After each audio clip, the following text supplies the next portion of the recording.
todos por atender este llamado. Eh, y primero que todo, pues esperar que se encuentren bien en medio de esta cuarentena que nos ha tocado vivir durante ya largo un mes. Para quienes no me conocen, veo que hay participantes que no están directamente involucrados con nuestro proyecto. Mi nombre es Carlos Hernández y yo coordino el proyecto regional de ONUDI en Latinoamérica sobre residuos eléctricos y electrónicos. El proyecto comprende varios componentes. Dos de los principales componentes es el de apoyar a los países participantes en la implementación de sus regulaciones y políticas nacionales para el manejo ambientalmente adecuado de los RAE. Y de otra parte, fortalecer ese manejo desde el punto de vista práctico ya con los gestores enfocado principalmente hacia el manejo de los plásticos con retardante de llama. En nuestro proyecto participan 13 países, son 6 países centroamericanos y 7 países de Centroamérica. Como lo mencioné hace un momento, yo estoy basado en Bogotá y desde acá hacemos la coordinación regional con el equipo que se encuentra en Viena, compuesto por Alfredo en la cabeza y mis colegas María Celeste, Kira y Maren.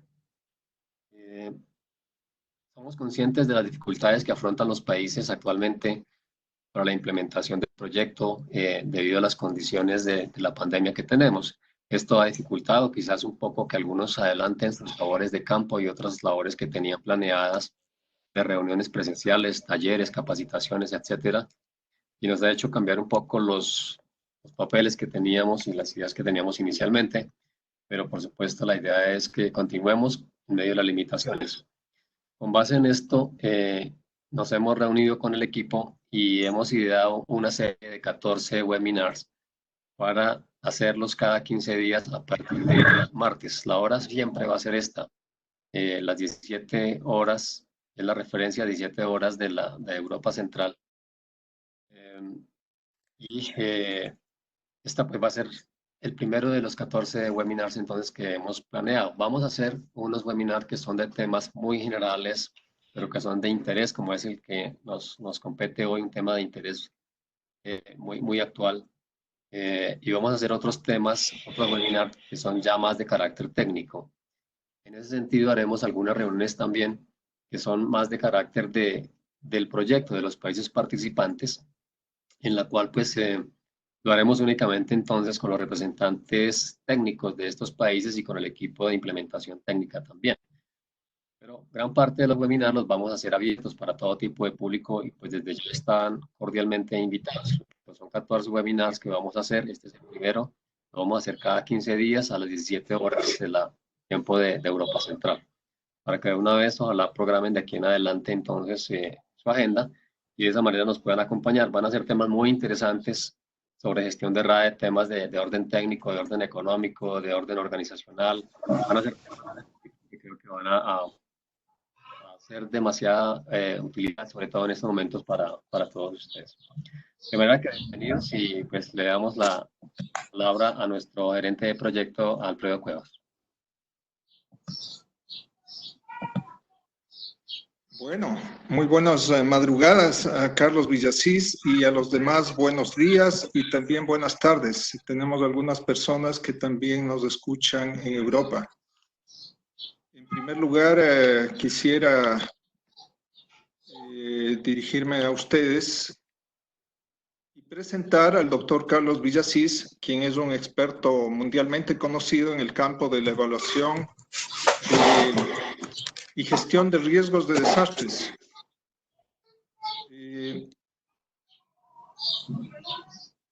A mí me honra mucho mantener una larga y excelente amistad con él. Entonces, en primer lugar, quisiera agradecerle a él por dedicarnos su tiempo y por compartir importantes conocimientos y experiencias.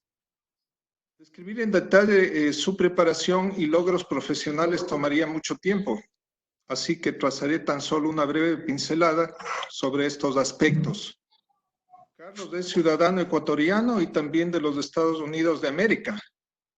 Luego de graduarse como ingeniero civil en la Escuela Politécnica Nacional de Quito,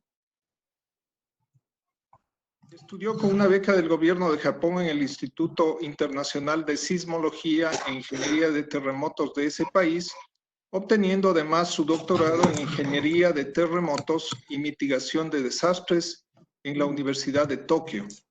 Carlos posee también una maestría en Administración Pública de la Universidad Harvard.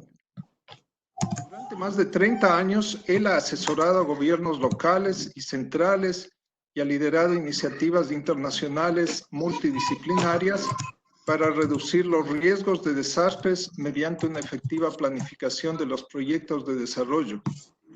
Durante este tiempo, ha implementado en más de 60 países. Hasta el año anterior, Carlos fue director de Ciencia Aplicada del Centro de Desarrollo del CIF en Uruguay.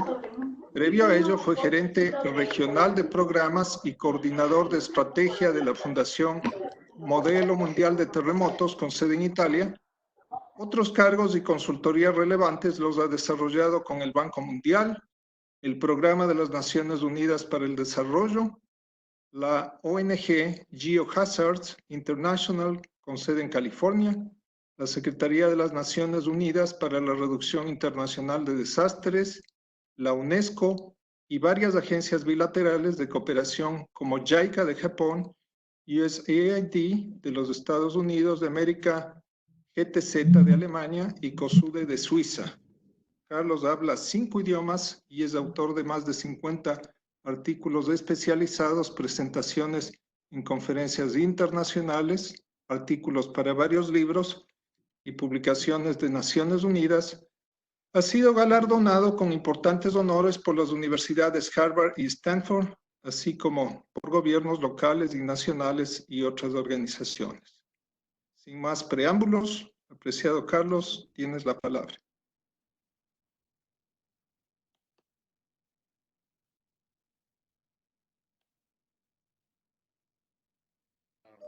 Un gusto de verdad ser parte de esto y sobre todo de un programa regional que nos une a todos. Ya verán en mi presentación, una de las filosofías que hemos tratado siempre de aplicar es traer a la gente a trabajar junta por sus propios beneficios e intereses, y juntos conseguir logros importantes. Uno de de las cosas más importantes no, es hacer una diferencia, tener impacto al final, no implementar proyectos, pero cambiar las realidades. Y eso se logra solo con el trabajo. Pues, gracias de nuevo y voy a iniciar la presentación. Voy a compartir mi pantalla, si les parece.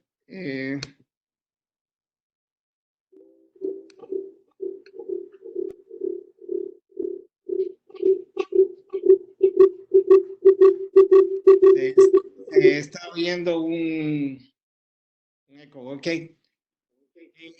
¿Sí pueden ver mi pantalla, por favor? Sí, Carlos, está bien. Ya. La presentación va a ser en español, por supuesto. Los slides están en inglés. Creo que no haya ningún problema con eso. Y el tema que vamos a hablar es algo que supongo todos tratamos de hacer, manejar el riesgo, gestionar el riesgo para apoyar el desarrollo sustentable. Lo que todos tratamos de conseguir al final es que nuestros países progresen, avancen de una manera sostenible, y ese es el objetivo final. Y vamos a ver cómo usamos el manejo del riesgo para promover eso. La presentación va a incluir primero una presentación del marco conceptual, la teoría detrás de todo este trabajo. Luego presentaré ejemplos reales de cómo ir de la teoría a la práctica, y ya les digo, no solo para implementar proyectos, sino para tener impacto, para cambiar realidades.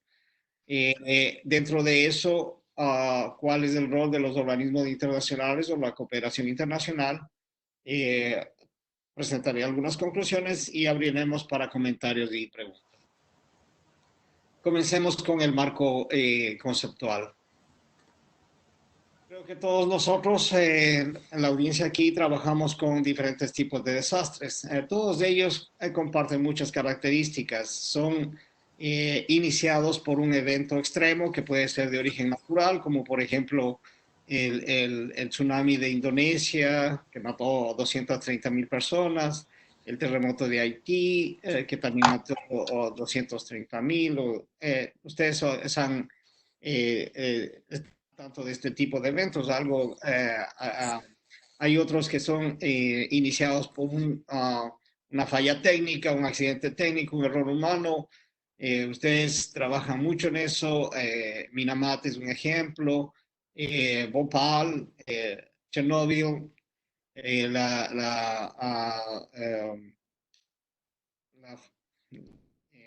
oil spill, el derrame de petróleo en el Golfo de México, todos ellos tienen las mismas características. Son iniciados por un evento que inicia el desastre y tienen impactos importantes en la sociedad, en la comunidad, en la naturaleza, en el medio ambiente y en el desarrollo de las sociedades.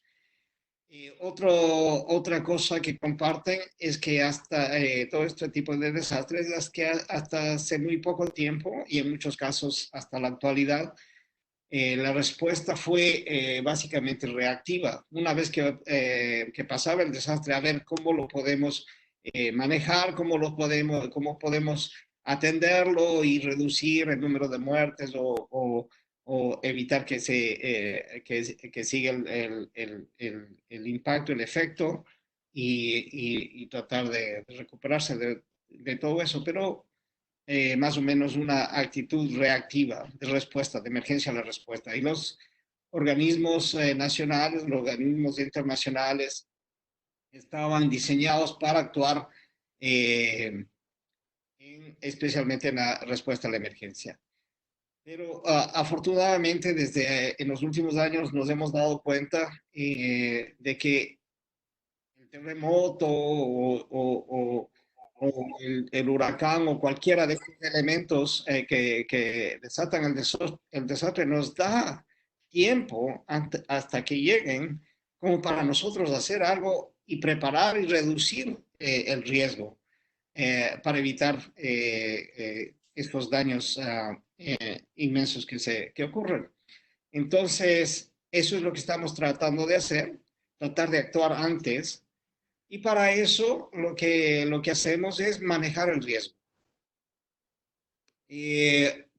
Ustedes saben, el riesgo por definición son las pérdidas potenciales. Entonces tratamos de estimar cuáles serían las pérdidas potenciales y sus causas y tratar de trabajar antes de que llegue el terremoto, antes de que llegue el huracán o cualquiera de estas fallas técnicas para reducir las pérdidas potenciales. Esta es la única, y les prometo, ecuación que voy a poner en la presentación. Todos sabemos, la manejamos, el riesgo, estas pérdidas potenciales se las calcula como una función de la amenaza, H, la exposición y la vulnerabilidad.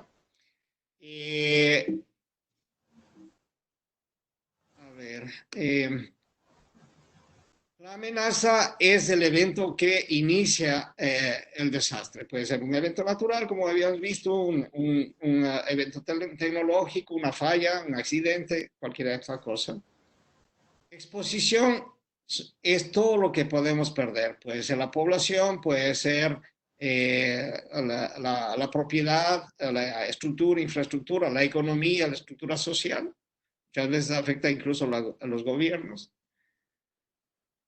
La vulnerabilidad es la susceptibilidad que tienen estos elementos expuestos a dañarse debido a este evento que inicia el desastre. Por ejemplo, ahora que estamos en la pandemia, por ejemplo, las personas mayores son más vulnerables que las personas jóvenes, por ejemplo. Un terremoto, un un edificio bien construido con ingeniería es mucho menos vulnerable que un edificio de adobe, una estructura de adobe construida por el dueño, por ejemplo. Entonces, eso es la vulnerabilidad. Y la combinación de esas nos permite evaluar las pérdidas potenciales. Y aquí yo les voy a dar en 10 segundos toda la teoría del manejo de desastres, del riesgo de desastres. Nosotros, respecto a la amenaza, no podemos parar o evitar que ocurra un terremoto, una erupción o un huracán. Eso no podemos hacer nada. En la exposición nosotros necesitamos las casas, nosotros necesitamos las escuelas, los hospitales, y generalmente van aumentando el número, ¿no? No podemos evitar eso, que los necesitamos. Lo único que sí podemos reducir es la vulnerabilidad. ¿Cómo hacemos las cosas? Si las hacemos bien o las hacemos mal. Entonces, reducir el riesgo, reducir las pérdidas potenciales, básicamente es reducir la vulnerabilidad. Ahí está todo el concepto. El problema es que esa es la parte más difícil porque depende de el grado de gobernabilidad, por ejemplo, qué tan fuertes son las instituciones, qué tan fuerte es el sistema legal, los marcos financieros, los marcos institucionales, las regulaciones, los controles de calidad.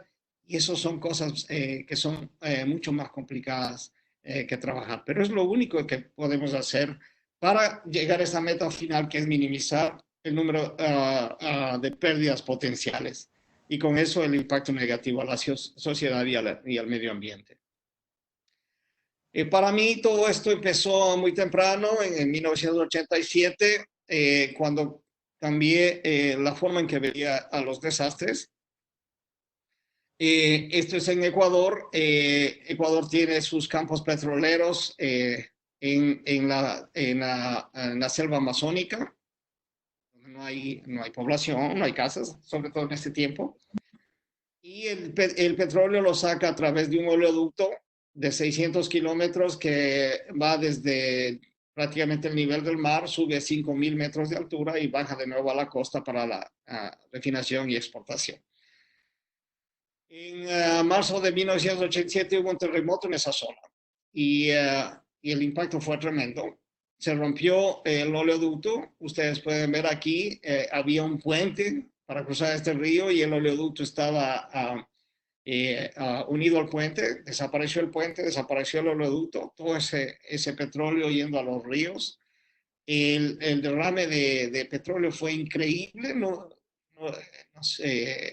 se cuantificó la cantidad de petróleo que fue a la selva amazónica, a la selva tropical, que fue al Amazonas, a los ríos.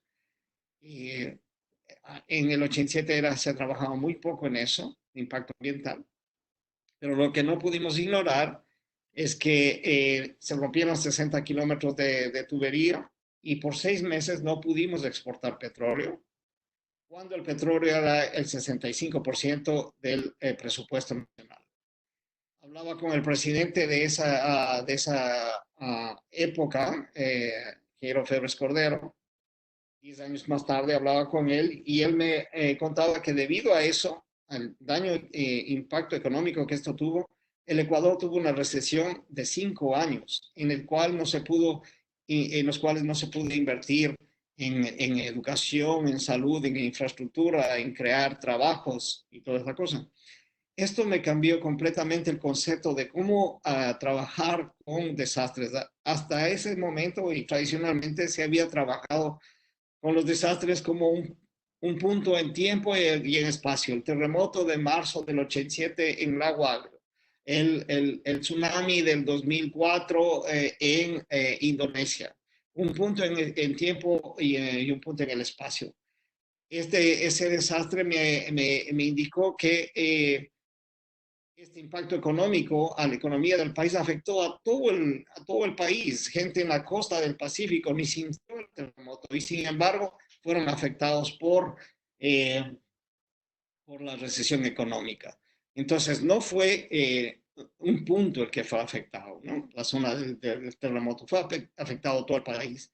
Y no por un día, el día que ocurrió el terremoto, sino que el impacto duró, la recesión económica duró 5 años. Este era el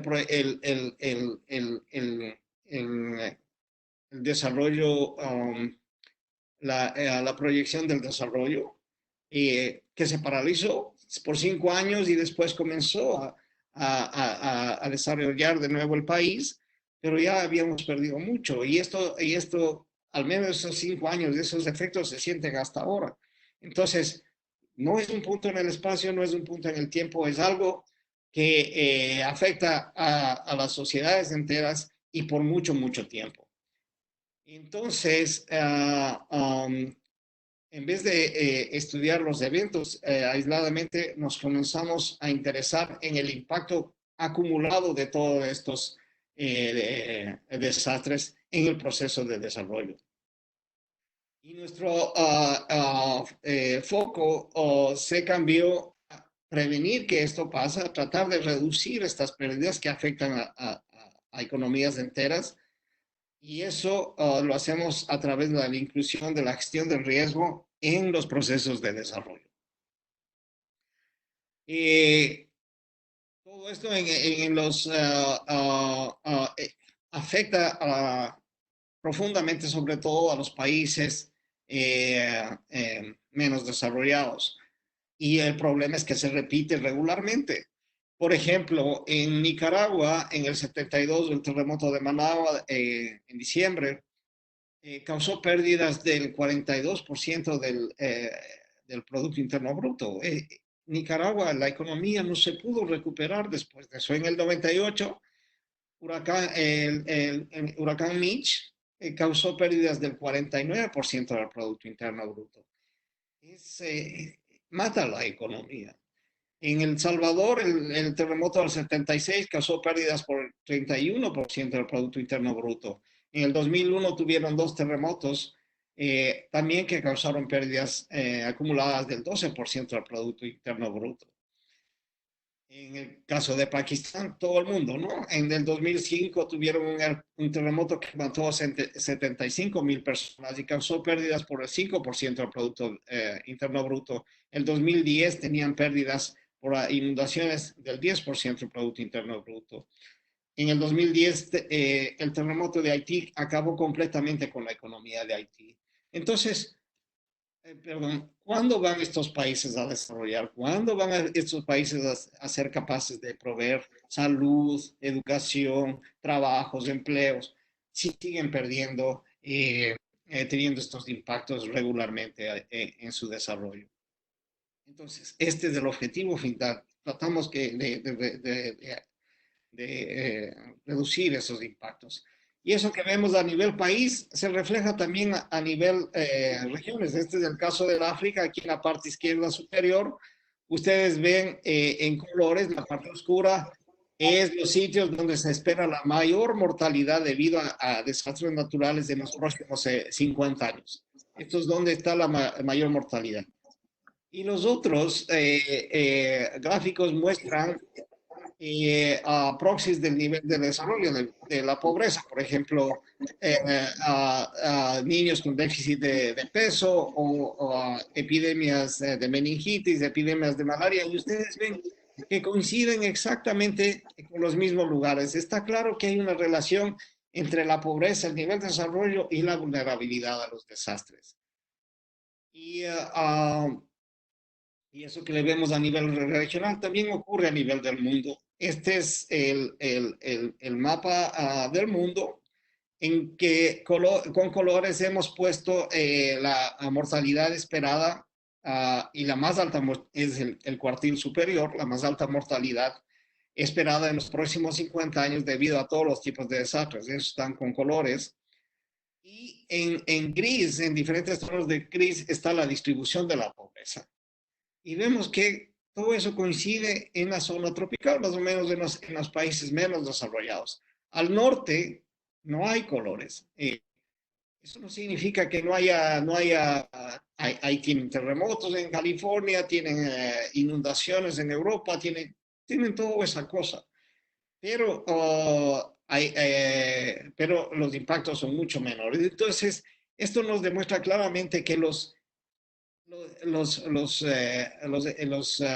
eventos naturales no son el problema. El problema es el nivel de desarrollo que se tenga.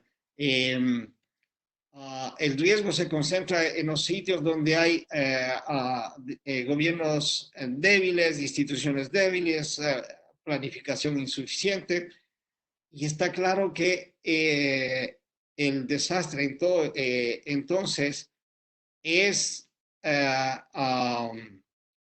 un fenómeno asociado con el nivel de desarrollo.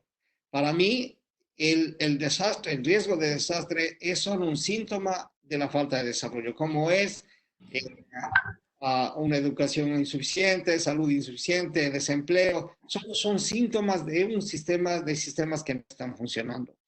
Entonces, este es el concepto básico que estamos tratando de empujar y manejar.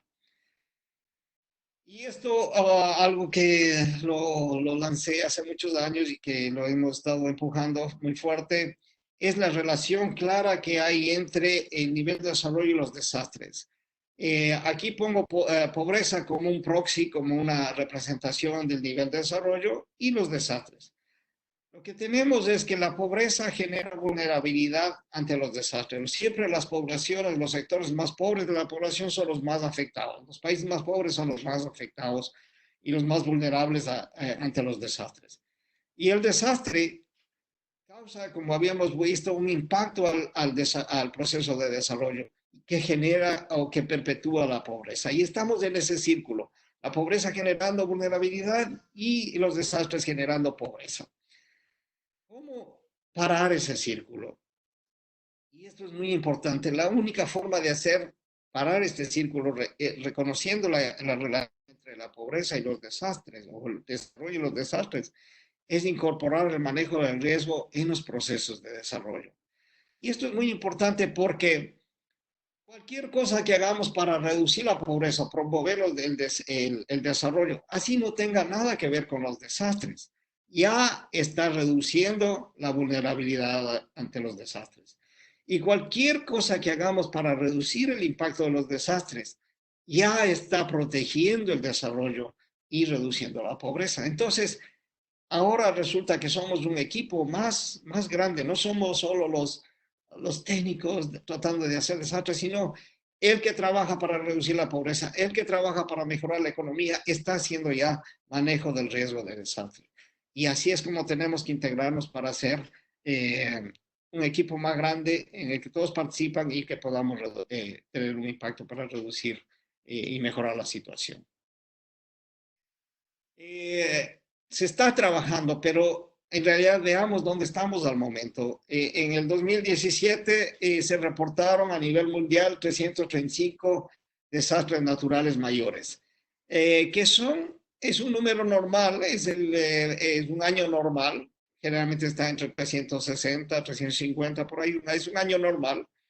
Se reportaron casi 10.000 personas muertas, que este fue por lo bajo del promedio, generalmente es mucho más alto, 30.000, 40.000 personas por año. Los afectados en el 2017, solo en un año, fueron casi 96 millones de personas. Eso equivale al 75% de la población entera de México, afectada en un año normal. Y las pérdidas directas nada más fueron de 335 billones de dólares, que equivale a 14 veces el Producto Interno Bruto de Honduras. Entonces, el mundo en un año normal está perdiendo 14 Honduras, 14 economías en un año normal.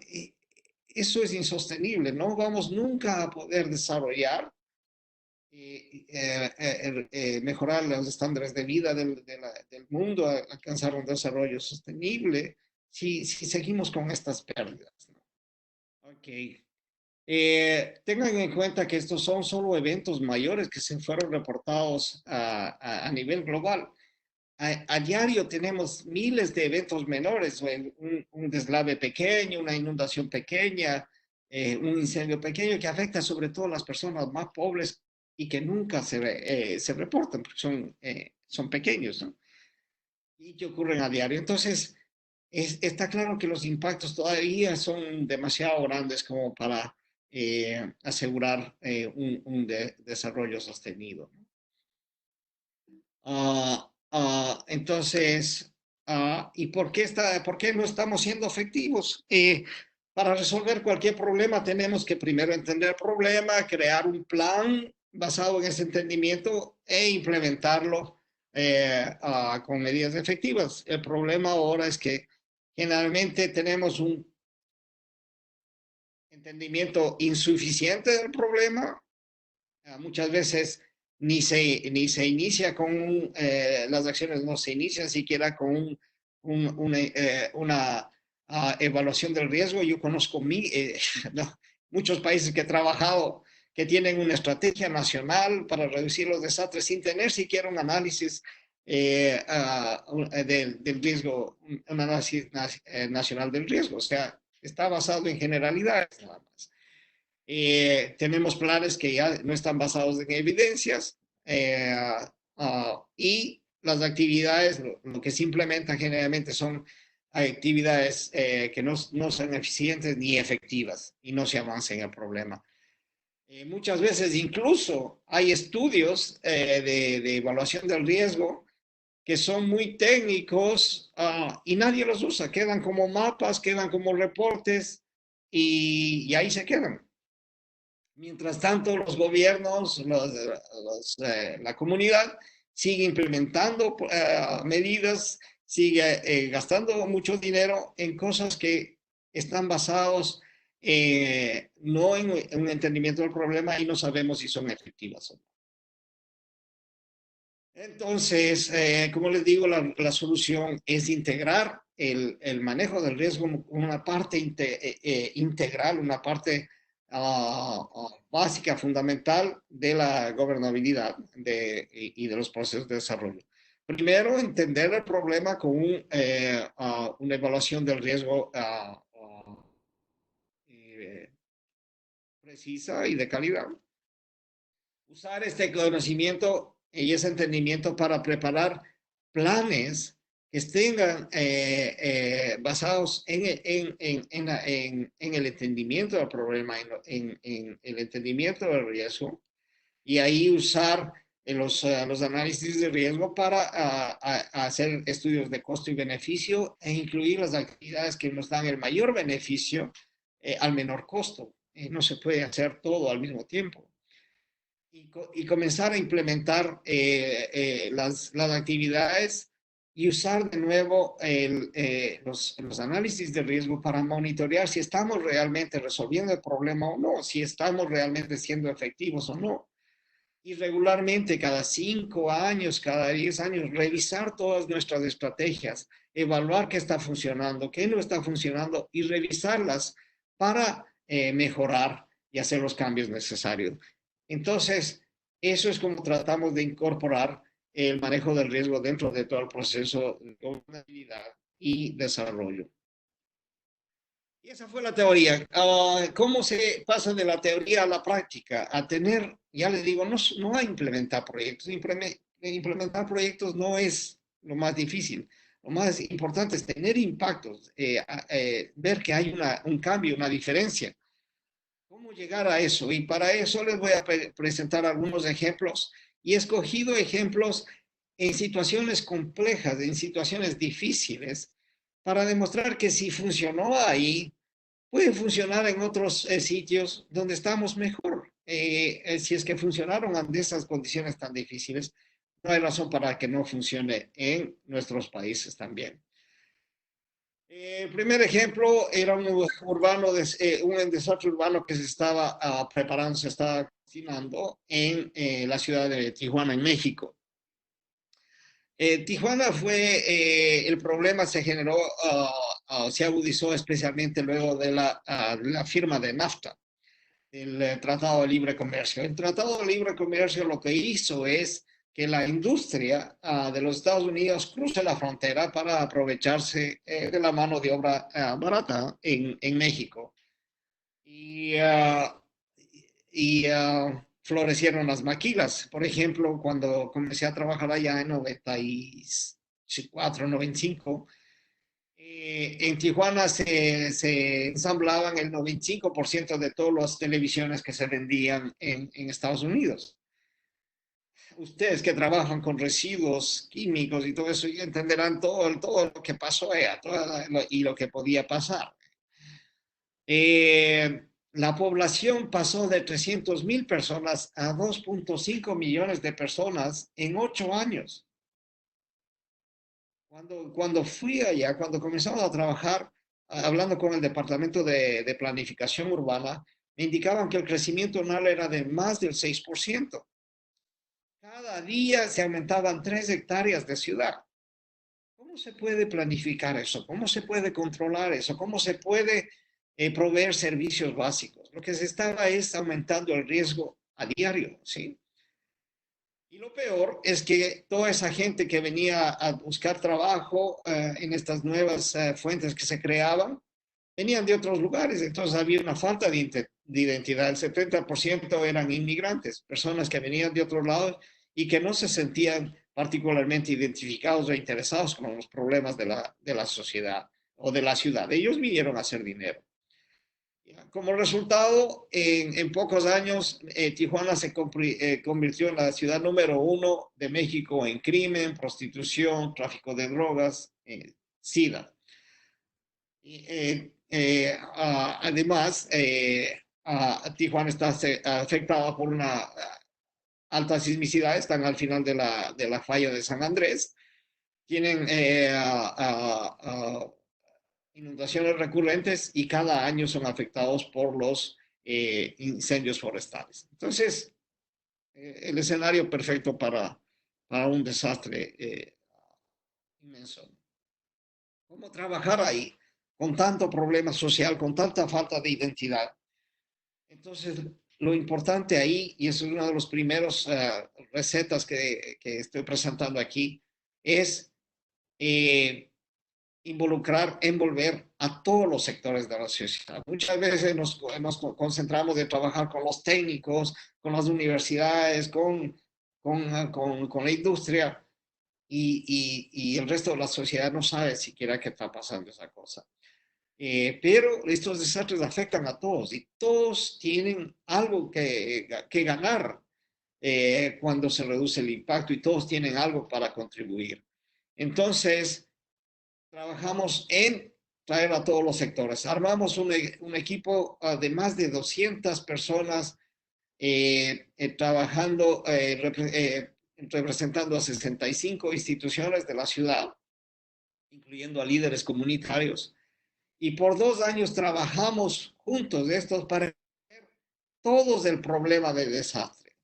Todos que tengan un entendimiento común de cuál era el problema. Y en el proceso integrar y considerar los intereses de todos esos sectores para que todos se sientan considerados y beneficiados.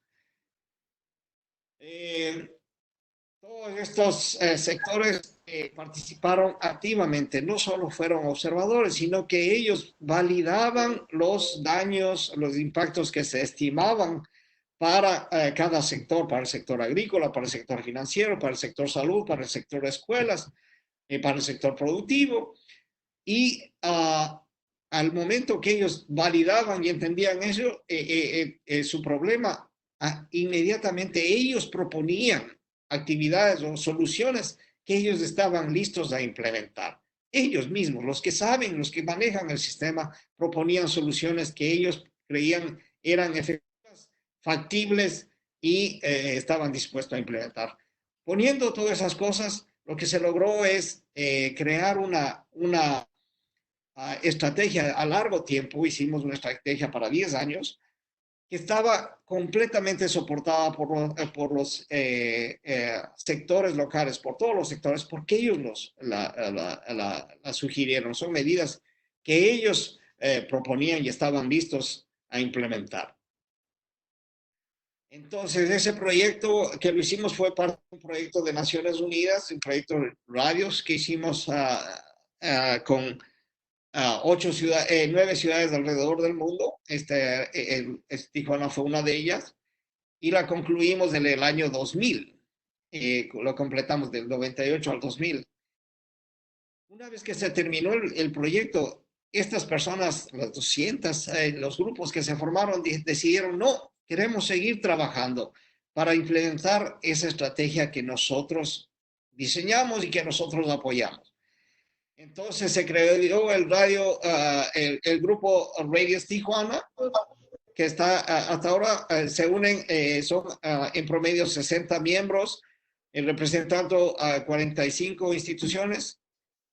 Ellos se reúnen cada mes, ya llevan 127 reuniones mensuales. Se siguen reuniendo 20 años después de que se terminó el proyecto. Tienen ya el estatus oficial de asesores al Consejo Municipal. Ellos se reúnen el segundo martes de cada mes, porque la tercera semana de cada mes es la reunión de Consejo Municipal y ellos proveen sus recomendaciones.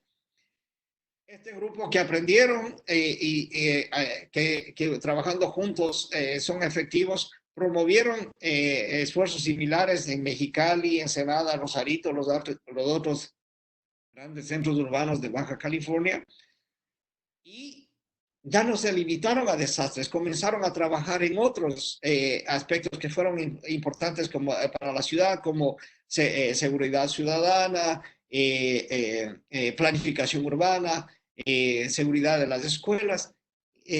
Siguen creciendo. La lección es esa. Primero, la solución que se crea y que produce tienen que ser basadas en un entendimiento común y completo del problema. Solo así van a ser soluciones efectivas. Y esas soluciones, esas estrategias tienen que considerar los intereses de todos de manera de promover confianza entre todos y llegar a un acuerdo de beneficio común, el bien común.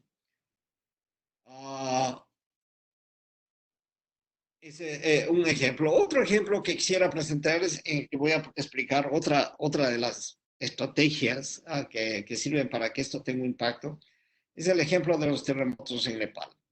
Nepal, otra vez una situación muy, muy compleja. Es uno de los países más pobres del mundo, una economía basada básicamente en turismo y en asistencia internacional. Nepal está localizado en la zona sísmica más activa del mundo, la zona de los Himalayas, es la más activa del mundo. Y es uno de los países con el más alto nivel de riesgo sísmico. Cuando hacíamos los estudios, encontramos que cada 70 u 80 años ellos tenían un terremoto de magnitud 7 o más, un terremoto muy, muy grande. El último había sido el de enero de 1934, que mató al 10% de toda la población en el Valle de Katmandú. La diferencia es que en el 1934 la población era de 400,000 personas. En 2018 ya eran más de 4 millones de personas. Entonces, si muriese el mismo 10%, estaríamos hablando de 400,000 muertos, ¿no? Es algo tremendo. Y para entender esto, es cuestión solo de ver. Esta es una foto del centro de Katmandú, donde pueden ustedes ver todo, menos ingeniería, menos planificación, menos control. Hay de todo. Ustedes pueden ver aquí edificios, por ejemplo, aquí a la izquierda. La mayoría de los edificios son de mampostería sin refuerzo, son ladrillo sobre ladrillo. Ladrillo sobre ladrillo llegando a 5 o 7 pisos, sin una sola columna, sin una sola estructura. Es acá donde no entra un carro de bomberos. Esta es una típica calle de Katmandú. Los edificios comienzan a salirse desde el segundo piso, tercer piso, y arriba puede uno darse la mano de un edificio al otro. ¿Sí? Ahí se vive eso, en la zona más activa sísmicamente del mundo. Es increíblemente desastre por venir. Entonces, allá aplicamos otro concepto que es muy importante. Ese riesgo que ustedes ven ha sido creado en cientos de años de desarrollo sin planificación, sin consideraciones del riesgo ni nada de eso. Un proyecto de un año, de 2 años, no va a resolver nada. Tenemos que ir y movernos a programas de largo plazo, 10, 15 años, 20 años, que recién comenzarán a cambiar la situación. Hacer un proyecto de un año, de 6 meses, de 2 años, no tiene casi efecto, ¿no? Entonces, aquí también similar a Tijuana, trabajando con todos los sectores, trabajamos 2 años solo para entender el problema y preparar un plan de acción. En ese plan de acción aprendimos muchas cosas y en el proceso, por ejemplo, el 95% de los edificios de Katmandú eran sin ingeniería, hechos solo por los albañiles, los trabajadores y de mampostería sin refuerzo, hechos por los albañiles, como les decía, sin participación de los ingenieros. Y encontramos, y esto fue increíble, que el 65% de las escuelas colapsaría en el caso de un terremoto como el que se esperaba, con 700 niños por escuela. Niños que van todos los días a esa escuela, no solo durante la semana, sino durante el fin de semana también, porque no tienen parques donde jugar, no tienen sitios donde jugar, van a jugar a su escuela. Y ahí pasan todo el tiempo en edificios que los iban a matar. Entonces, en 1998 empezamos el programa de reforzamiento de las escuelas. Tenemos que salvar a esos niños, ¿no? Y usando ese programa comenzamos a entrenar a los que construían, a los albañiles en construcción, en sistemas de construcción apropiados y seguros. Trabajamos con las autoridades de manera que el alcalde daba certificados a los albañiles entrenados para incentivar que otros albañiles también entrenarse. Comenzamos el programa. Desde el 98 hasta el 2014 reforzamos 300 escuelas, con lo que estábamos poniendo o protegiendo 210,000 vidas de niños. Y eso era efectivo, 210,000 vidas que estábamos protegiendo a través de ese programa, podíamos contarlas. El 2015, si se acuerdan, les decía que el terremoto anterior fue el 2034, el 1934, más 80, eso es, más 80 años fue 2014, la naturaleza no nos miente, no nos engaña. El 2015 hubo el terremoto. Y durante ese terremoto, ninguna de las escuelas que habíamos reparado se dañó. Para nada. Y cuando fuimos a ver, estaban siendo utilizadas como albergues para la gente de la comunidad de alrededor que habían perdido sus casas. En el proceso de esta implementación de ese proyecto, entrenamos a más de 200 maestros mayores, los jefes de los albañiles, que en promedio ellos están a cargo de construir 10 estructuras, 10 edificios por año. O sea, entrenando a uno, el efecto es exponencial. Y entonces habíamos conseguido entrenar a más de 200. Involucramos directamente a la comunidad en el proceso de reforzamiento de las escuelas, y invitamos a los padres de familia y a la gente del sector a que vean lo que se estaba haciendo para que ellos se den cuenta de la importancia, y todos estaban interesados en proteger a sus hijos. Cuáles eran los problemas de la construcción, qué se debería hacer para reforzar, y ellos comenzaron a aplicarlos en sus propiedades privadas, en sus casas. Vimos un incremento significante significativo en el uso por la comunidad de estos albañiles entrenados para construir casas privadas que sean más seguras. No solo eso, una vez que teníamos muchas gentes certificados, usamos microcrédito, microfinanciamiento, para desarrollar una nueva actividad económica, que era la construcción antisísmica. Entonces ayudamos a estos albañiles a crear dos empresas. Una empresa era de construcción y otra empresa era de materiales de construcción, pero materiales buenos. Y generamos una nueva actividad económica que es autosuficiente, genera ganancias, no necesita apoyo, no necesita nada. Es una actividad económica que como producto directo produce una comunidad más segura. Y así se está avanzando en Katmandú. Aquí una de las fotos que guardo siempre en mi corazón es la inauguración de una de las escuelas y ver a los niños celebrando su escuela nueva.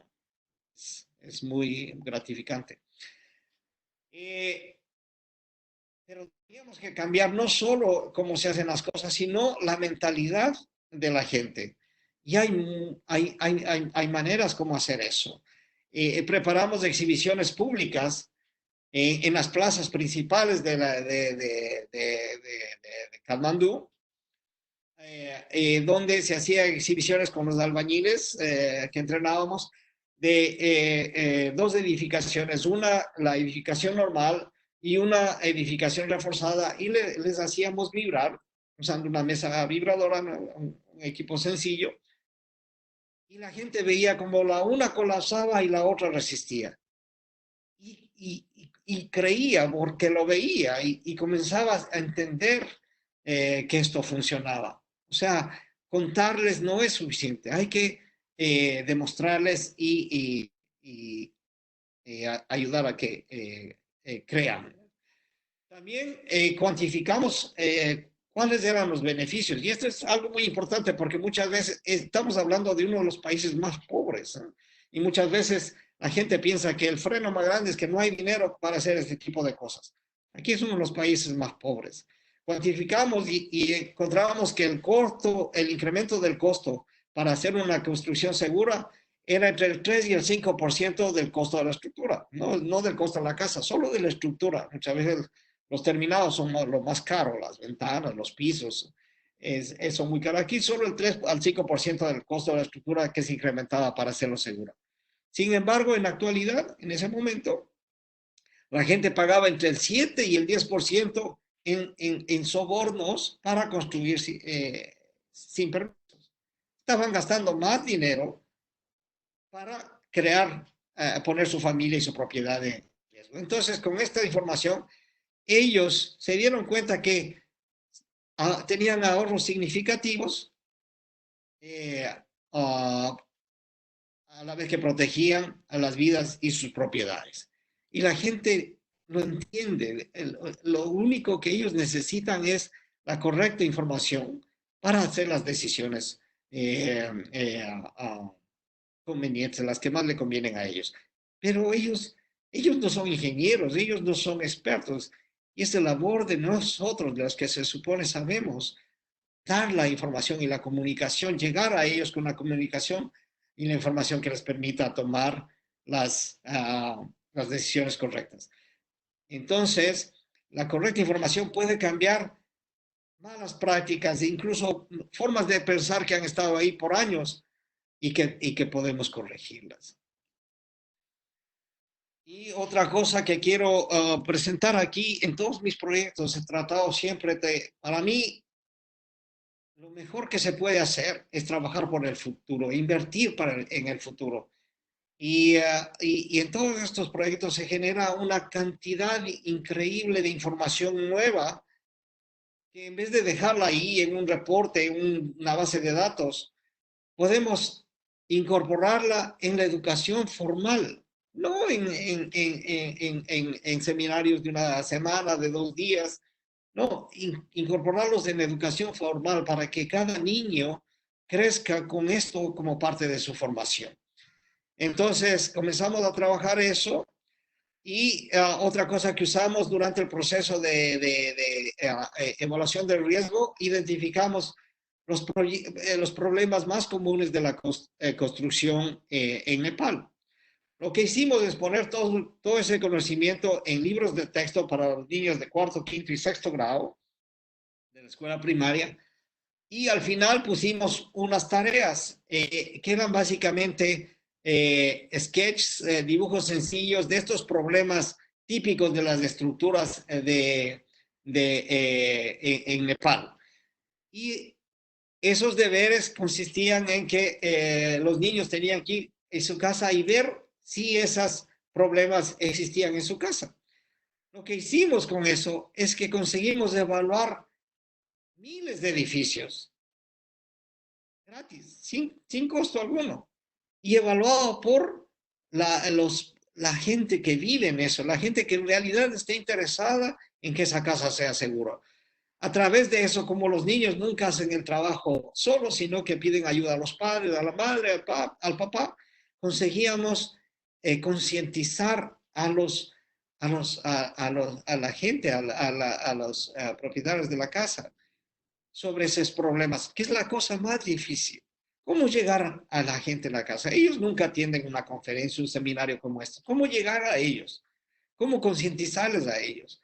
Se consiguió llegar a ellos sobre el problema de su propia casa.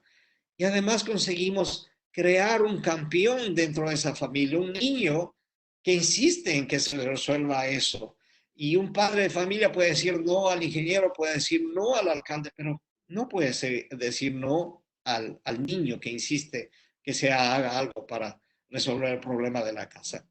Y en todo esto, a través de estos esfuerzos, se va creando una nueva generación que crece ya con los conceptos de prevención, planificación en su formación. En 20, 30 años, cuando estos niños tomen a cargo el país, la situación va a ser diferente. Y esa es la mejor inversión que podemos hacer. Otro ejemplo, el último que quisiera ponerles es de adaptación al cambio climático. Y aquí lo que quisiera, es un proyecto en Perú, en Arequipa, lo que quisiera recalcar es cómo un proyecto pequeño puede tener grandes impactos si maximizamos el uso de todo, de lo que ese proyecto pequeño ha producido. Ustedes saben que Perú es uno de los países más afectados por el cambio climático. No llueve generalmente en Perú. Ellos dependen casi exclusivamente de el agua que viene de los glaciares de los Andes. Este proyecto lo hicimos en Arequipa, es la región agrícola de Perú. El 80% de la población está dedicada a la producción agrícola y gran parte del agua viene de ellos del volcán Coropuna, el Nevado Coropuna, que es del glaciar, viene el agua para consumo humano y para la agricultura. El estudio, el trabajo inicial fue ver el proceso, investigar y entender el proceso de desaparición del glaciar. Y con mediciones, empezamos las mediciones y encontramos que desde 1955 al 2003, que es cuando hicimos el primer proyecto, el 50% del volumen del glaciar había desaparecido debido al cambio climático. Y esto ya creaba problemas de falta de agua para el consumo humano, falta de agua para la agricultura, y estos deshielos producían inundaciones que venían de pronto con piedras, lodo, agua y causaban muchos daños. Ya se estaban viviendo los problemas. Entonces, comenzamos a estudiar el proceso de desaparición del glaciar e hicimos las proyecciones cómo esto va a seguir afectándose en los próximos 30 años. ¿Cómo va a ir desapareciendo? En base a ese estudio, allá las proyecciones para los próximos 30 años, pudimos estimar la disponibilidad de agua. Hasta ahora, todas las ciudades, los servicios, las actividades habían sido diseñadas asumiendo que se tenía este nivel, esta cantidad de agua disponible. Sin embargo, en 30 años van a tener solo esta cantidad de agua disponible y tendrán que adaptarse a las nuevas situaciones, a las nuevas condiciones que vamos a tener en 30 años. Y eso es la adaptación a las nuevas condiciones, la adaptación al cambio climático. Ese fue el primer estudio. Y toda esa información que conseguimos, dijimos, ok, vamos ahora a aplicarla. Trabajamos con el Ministerio de Agricultura para crear la estrategia de adaptación al cambio climático para la producción agrícola. Se cambiaron el tipo de cultivos con semillas que necesitan menos agua, se hizo mejor el uso del suelo, diferentes tecnologías para mejorar y adaptarse la producción agropecuaria a las nuevas condiciones. Trabajamos con 5 ciudades alrededor del Coropuna para que ellos incorporen estas nuevas condiciones en los planes de crecimiento urbano, en los planes de cómo crecerán las ciudades en los próximos 25, 30 años, de manera que ellos diseñen ese crecimiento con las nuevas condiciones de agua que ellos van a tener. E igual que antes, invirtiendo en el futuro, igual que Katmandú. Toda esa información que se generó, trabajamos con el Ministerio de Educación para crear textos de educación primaria desde kindergarten hasta 6º grado. Este es el libro de 5º año. Se entrenaron a los profesores y se incorporó oficialmente en el currículum de la educación pública en todas las escuelas públicas la educación sobre adaptación al cambio climático. Por supuesto, se implementaron soluciones concretas, 3 sistemas de irrigación que optimizaban el uso de agua, 15 silos comunitarios para que la gente pueda guardar y no perder su producción, reservorios para distribuir el agua y manejarla mejor. Y todo esto resultó en la estrategia regional para la región de Arequipa de adaptación para el cambio climático. O sea, se terminó en ley, en regulación. Se hizo varias actividades para llegar a la comunidad. Se crearon juegos para los niños sobre Climatolandia, por ejemplo, panfletos de educación para la comunidad, programas de radio, programas de televisión, y hubo una componente muy importante en desarrollar las capacidades. Entonces, toda la gente que se entrenó de Perú en estas actividades durante este proyecto comenzaron a usar esa capacitación para repetir el proyecto en otras regiones de Perú. Ya sin ayuda, ellos mismos lo hacían en otras regiones del Perú. Insisto otra vez, para mí invertir en el futuro es algo vital, y con toda la tecnología que ahora tenemos, podemos hacerlo mucho más eficazmente. Ya presenté el caso de Katmandú, presenté el caso de Arequipa, y aquí un proyecto que lo hicimos a nivel global. Estaba haciendo un proyecto con de UNESCO para la incorporación del riesgo en el manejo en la planificación urbana en Latinoamérica y el Caribe. Estamos trabajando en India, Nepal, México y Chile. Yo viví en California en ese tiempo. Y entonces encontré que las escuelas de California usaban unos experimentos desarrollados por el Museo de Tecnología del Silicon Valley para aprender sobre los terremotos. Y hablé con ellos, hablé con el museo, y decidimos implementar esto con las escuelas de Chile, Nepal, India, México, y a través del Internet. y ustedes les ven ellos haciendo los mismos experimentos en Nepal, en California, en México, y trabajando juntos, aprendiendo unidos, sin costo alguno.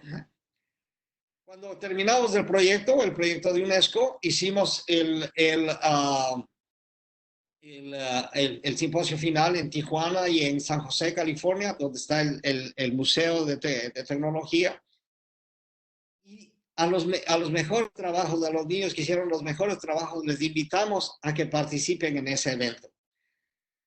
Y aquí tenemos, por ejemplo, aquí está el director de Protección Civil de Tijuana, aprendiendo sobre terremotos con la niña que vino de Nepal. Aquí están los niños de Nepal y Chile, encontrándose por primera vez luego de trabajar un año a través del Internet. Aquí tenemos los niños de México presentando sus trabajos. Como les digo, manejar el riesgo será mucho más fácil cuando estos niños estén a cargo de la sociedad. Cuando esta gente que tiene estos conceptos en su formación sean los que tomen las decisiones. Ahí está la mejor inversión. En estas presentaciones he enfatizado el trabajo de las instituciones locales, de todos los sectores locales, de toda la comunidad inclusive. Entonces, ¿cuál es el rol de los organismos internacionales? ¿Cuál es el rol de la cooperación internacional? ¿Qué es lo que los países realmente necesitan? Esto es algo que me interesó desde muy temprano porque yo vengo de un país en desarrollo, que vimos muchas veces gente viniendo a ayudarnos, a decirnos lo que hay que hacer y sin embargo la cosa no cambiaba. Entonces, este es un estudio que hice en el 91 cuando estaba todavía en Japón y me puse a estudiar el desarrollo en Bangladesh. Bangladesh fue creado, establecido oficialmente en el 1971, o sea, 20 años antes de eso. Y en ese tiempo, billones de dólares en ayuda internacional fueron para Bangladesh para el desarrollo. Y lo que encontré fue que el 75% de toda esa ayuda regresó a los países donantes a través del pago de proyectos, pago de expertos, pago de maquinaria, pago de insumos. Todo eso regresaba al país donante. La mayoría que quedaba de esos fondos fue a la contrapartida nacional, generalmente al gobierno. Y muy poco llegaba para en realidad ayudar a la gente. Y los resultados no son de sorprender. En 2019, este año, Bangladesh ocupa el puesto 135 en el índice de desarrollo humano, de un total de 189 países. No es eso lo que necesitan los países. Y muchas veces la ayuda internacional puede inclusive empeorar el problema. Muchas de estas agencias internacionales, y yo he trabajado con eso, como staff y todo eso, tenemos la obligación de trabajar con el gobierno central, que muchas veces no es lo más efectivo. Muchas veces todo esto promueve la corrupción y la politización de todos los procesos. Trabajando solo con el gobierno central no se atienden apropiadamente las necesidades locales, lo que pasa en el resto del país. Y todos los procesos se vuelven más costosos y mucho menos efectivos. Hice un estudio en el 2005 de un país latinoamericano y lo que encontré es que, por ejemplo, en este país del 1991 al 2004, 15 años, en promedio habían recibido 500 millones de dólares por año para desarrollo. Es una cantidad importante para el tamaño del país. 500 millones de dólares al año. Y después de 15 años de esta cosa, de esta ayuda para el desarrollo, el 80% de la inversión pública era pagada por asistencia internacional. Las ambulancias eran donadas por ayuda internacional. Cualquier cosa era hecho con donaciones de organismos internacionales. Las exportaciones de ese país son menos del 30% de las importaciones. Cada vez se va incrementando más la deuda. Es un proceso sin futuro. Como resultado, el país ahora depende completamente de la cooperación internacional. Si la cooperación internacional desaparece, el país desaparece. Eso tampoco es lo que se necesita, los países necesitan de parte de la comunidad internacional. ¿Qué es lo que ellos necesitan? La comunidad internacional, la cooperación internacional, debería apoyar el trabajo de los países, no hacer el trabajo de los países, sino ayudarles a que ellos hagan el trabajo. Estoy preparando un ejemplo en África, un proyecto en África ahorita, por ejemplo, y es increíble. En África ha llegado al extremo de que ellos esperan que la cooperación internacional proponga el proyecto, lo financie el proyecto y lo implemente. Ellos están ahí solo esperando. Eso no va a ayudar a que ellos desarrollen. Entonces, hay que ayudar a que ellos trabajen y para eso hay que usar principalmente las organizaciones locales y nacionales. Ellos ya tienen sus roles y sus mandatos. Lo único que no saben es cómo hacer su trabajo completamente bien. Y hay que capacitarlos para que ellos puedan hacer lo que tienen que hacer, cumplir su mandato. En muchas ocasiones esto hace que los proyectos sean completamente baratos porque ya estas organizaciones tienen staff, tienen oficinas, computadores. No hay que comprar nada.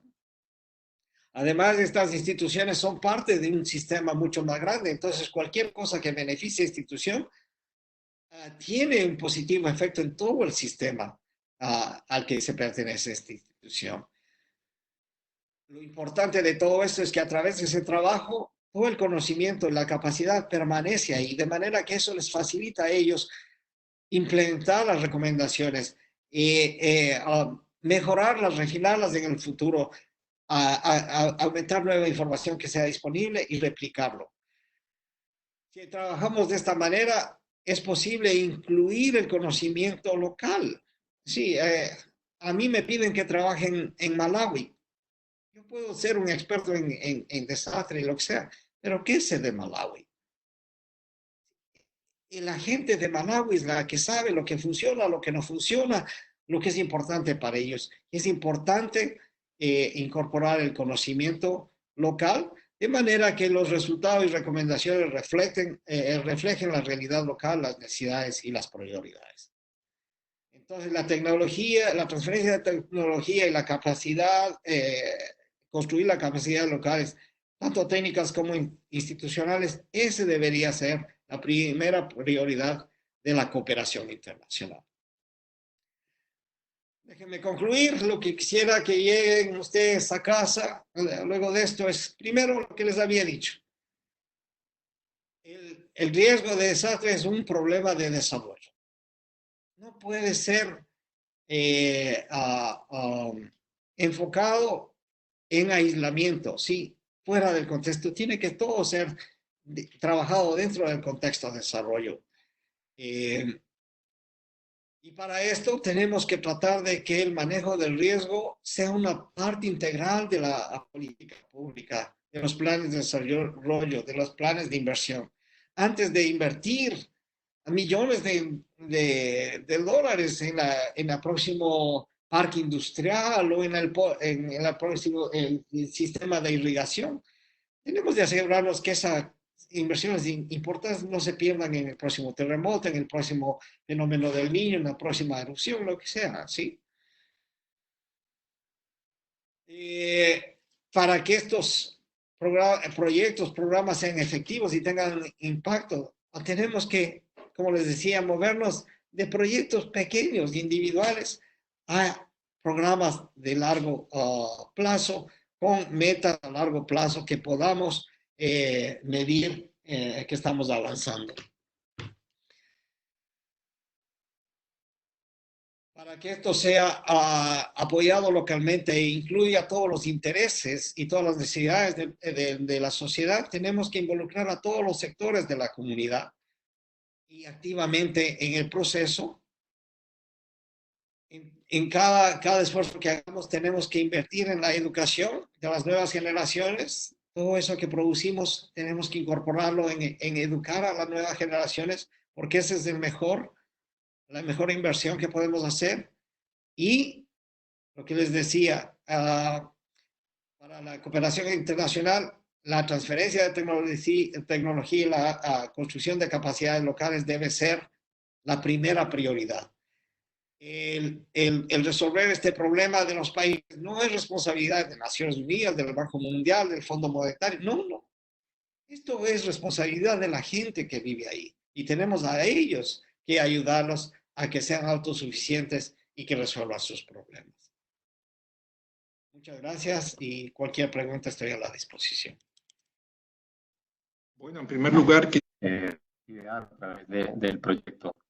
Y también mencionaba Carlos, me parece importante el tema de la capacitación, pero sobre todo el cambio de mentalidad. Este es uno de los retos más grandes que tenemos nosotros en nuestra región frente a cualquier tipo de riesgo que se vaya a manejar, en particular de la mala gestión de los RAE.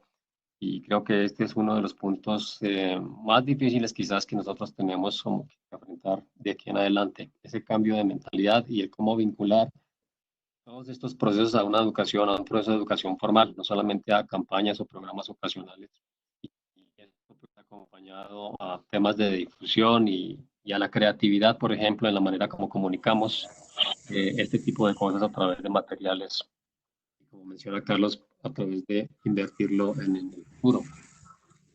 Veía acá en el chat una pregunta que dice cómo podríamos enfocar al sector de RAE y la crisis con la pandemia actual.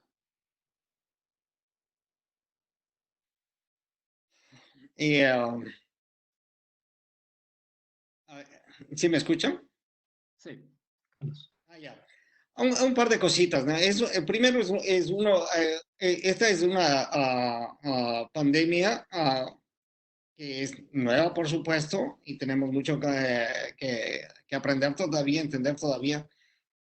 Hay que entender a los gobiernos también, o sea, nadie estaba preparado para todo esto, o sea, nadie algunos pocos se imaginaron, algunos visionarios.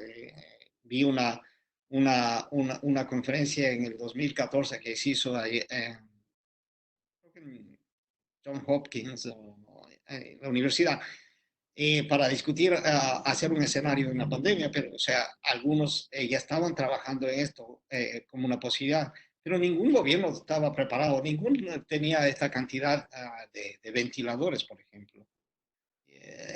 Nadie se hubiese imaginado que se necesitasen tantos, no sé. Y entonces hay que entender que es algo nuevo y que hay que aprender todavía. Pero una de las cosas importantes, y tal vez aquí, refiriéndome a lo que presenté hace un momento, hay que considerar las diferentes necesidades de los diferentes sectores. O sea, no se puede hacer unas medidas que apliquen para todos. Por ejemplo, en muchos países ahora se está discutiendo, inclusive en Estados Unidos, aquí también, el reabrir la economía. Hay mucha gente que se opone. Es una cosa muy, muy, muy difícil. Pero tenemos que entender que la situación es muy difícil para diferentes sectores de la población. Hay sectores de la población que no tienen problema, que tienen su salario, que no tienen problema de estar en casa, seguir trabajando o descansar, pero seguir recibiendo su salario y poner como prioridad primera la salud. Hay grandes sectores de nuestros países, sobre todo, que viven de lo que ganan al día, de lo que venden ese día, de lo que pueden hacer cada día. Y tienen otra visión completamente diferente del problema. Entonces, lo que les decía, considerar todas estas diferentes necesidades y hacer cosas que reflejen esos intereses y esas diferentes necesidades para que todos se sientan beneficiados. Es una cosa muy importante. Una cosa de los que es, y yo lo he usado mucho, es buena de los desastres en un aspecto positivo, es que afecta a todos, como la pandemia ahora, afecta a todos, no solo a los ricos, no solo a los pobres, no solo a los técnicos o a los políticos o los de este partido o los de este otro, afecta a todos. Y todos se benefician de que se reduzca ese impacto. Y eso es una manera de unir a la gente. Cuando está claro que todos se van a beneficiar, de que hay algo positivo para todos, es la mejor forma de unirles y hacer que todos se sientan parte de un bien común, de que sus intereses personales están siendo atendidos, pero también están beneficiando a toda la esta. Eso es muy importante y eso es algo que se puede hacer. Una de las cosas que siempre tratamos, por ejemplo, cuando empezamos las implementaciones, es trabajar con las escuelas, por ejemplo, porque todos tienen niños y todos están interesados en que se protejan esos niños. Entonces, en su campo también, el campo de ustedes, en su campo específico, trate de identificar esas cosas que afectan a toda la comunidad y comunicarlas y expresarlas y es en su beneficio participar. Porque podemos hacer el código más perfecto que podamos si la comunidad no lo adopta. No funciona, no hay progreso. Tenemos que integrarles a ellos. Entonces, ayudarles a todos ellos ver que tienen una oportunidad de trabajar y colaborar en su propio beneficio y se van a beneficiar. Eso es muy importante. Y aquí, como les digo, en este proceso de recuperación va a ser eso muy importante.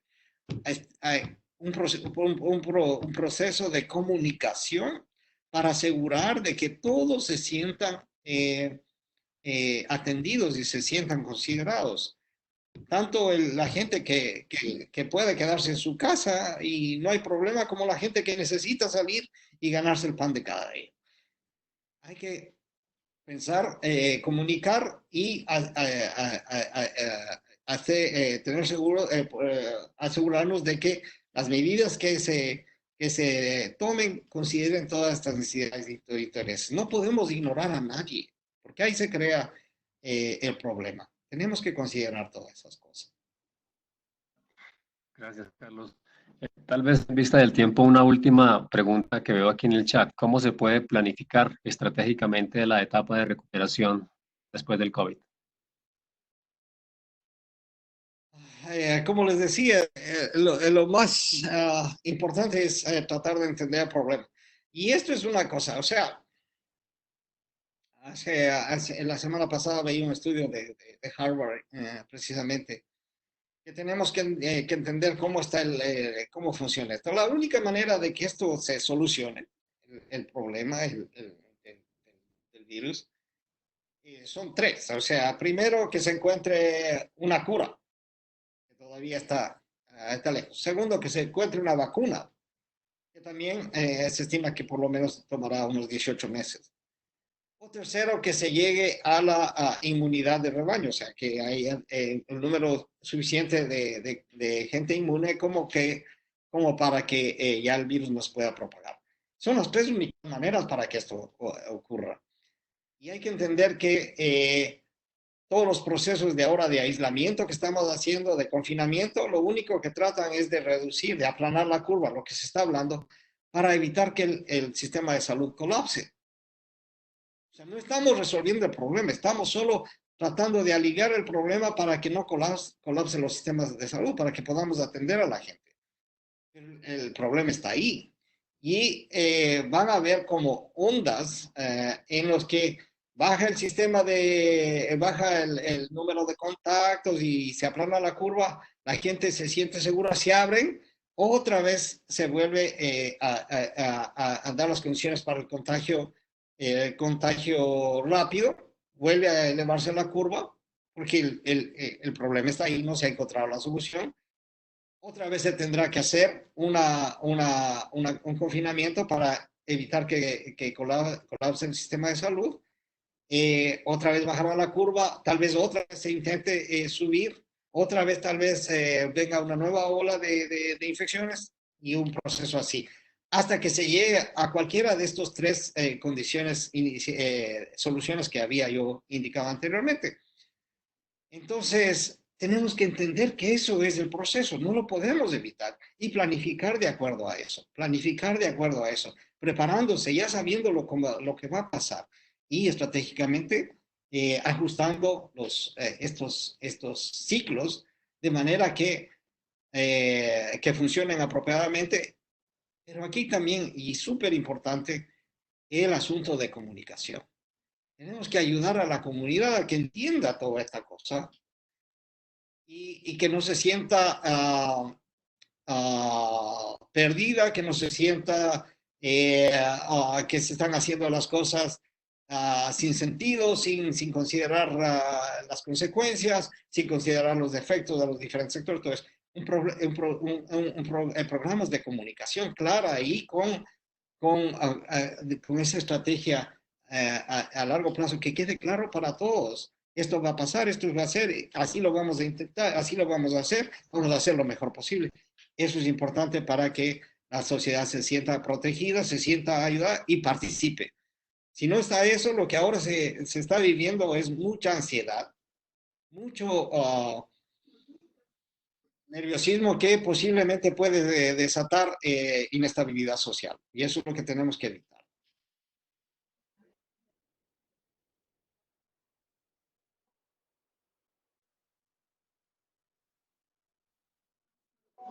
Aló.